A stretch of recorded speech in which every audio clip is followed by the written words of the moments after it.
আসসালামু আলাইকুম। তো নিত্যদিনের রান্না বান্না চলে আসলাম। বেগুন রান্না করব রূপচাঁদা মাছ দিয়ে। এই জন্য হাফ কেজি বেগুন নিয়েছি আমি।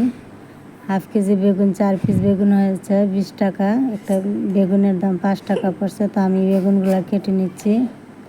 দেখুন ছোট ছোট পিস পিস করে কেটে নিচ্ছি বেগুনগুলো।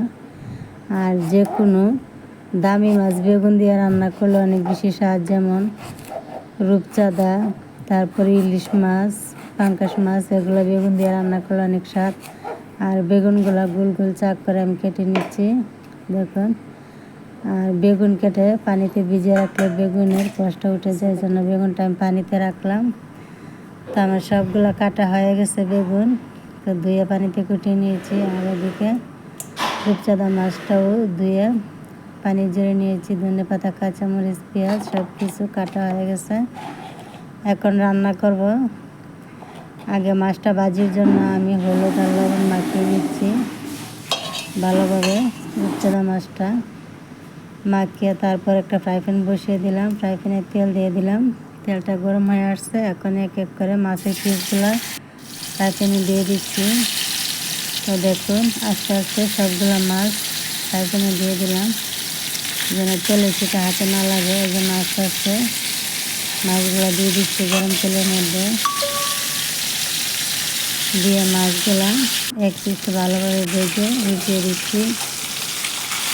তো দেখুন খুবই সুন্দরভাবে মাছগুলো উল্টানো হচ্ছে।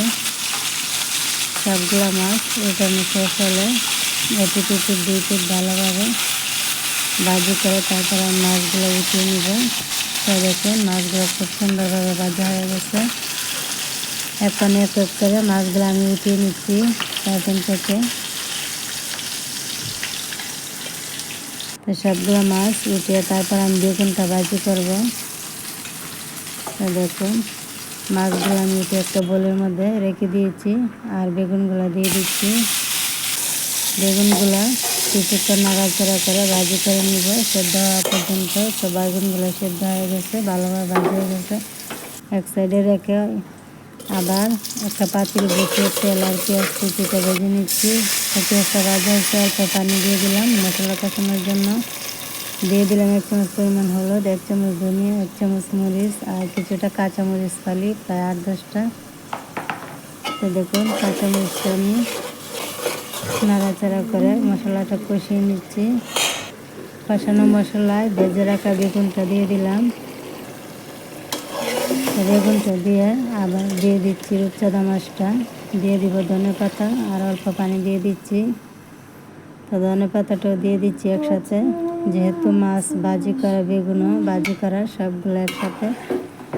এখন নাড়াচাড়া করে অল্প সময় রান্না করলে হয়ে যাবে।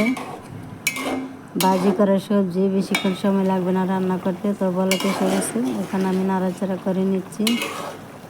তো ভালোভাবে ঝোলটা সেদ্ধ হয়ে আসছে। তো দেখুন এখন চুলা থেকে নামিয়ে নিচ্ছি পাতিলটা। তো হয়ে গেল বেগুন দিয়ে রূপচাঁদা মাছের তরকারি রান্না। অনেক দিন পর, অনেক দিন না অনেক বছর পর রূপচাঁদা মাছ রান্না করলাম। তো গরম ভাতের সাথে রূপচাঁদা মাছের তরকারি দিয়ে দিচ্ছি আমার মেয়েকে, খেয়ে স্কুলে চলে যাবে। তো আজকে আমার রান্নাবান্নার রেসিপিটা কেমন হলো অবশ্যই আপু ভাইয়েরা কমেন্টে জানাবেন। আর আমার ভিডিওগুলো ভালো লাগলে নিত্যদিনের রান্নাবান্না পেজটি ফলো দিয়ে পাশে থাকবেন। ইউটিউব চ্যানেল থেকে দেখে থাকলে নিত্যদিনের রান্নাবান্না চ্যানেলটি সাবস্ক্রাইব করে রাখবেন। সবাই ভালো থাকবেন। আজকে পর্যন্তই, আল্লাহ হাফেজ।